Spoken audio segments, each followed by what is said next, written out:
Guys, ito yung ginawa ko na white sauce na pancakes.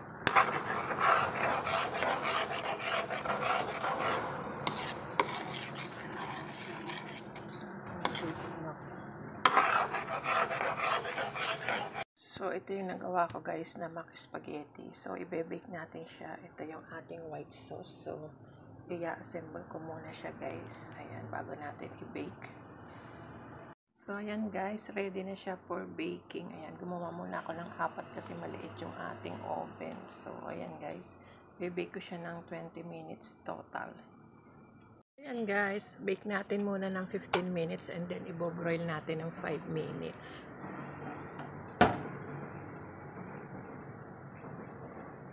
So, ayan guys, natapos na yung ating 20 minutes time. So, ito yung first batch. So, isasalang ko yung second batch guys.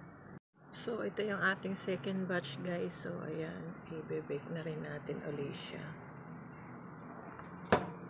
So, ibalik natin yung temperature, ay yung init sa up and down. Tapos, 15 minutes. Mamaya natin siya i-broil guys. After 15 minutes. Ayan guys, yung ating bake mac. Ayan, freshly baked siya guys. Na-bake ko na. Ayan na siya lahat. Bali, 8 tab yung nagawa ko.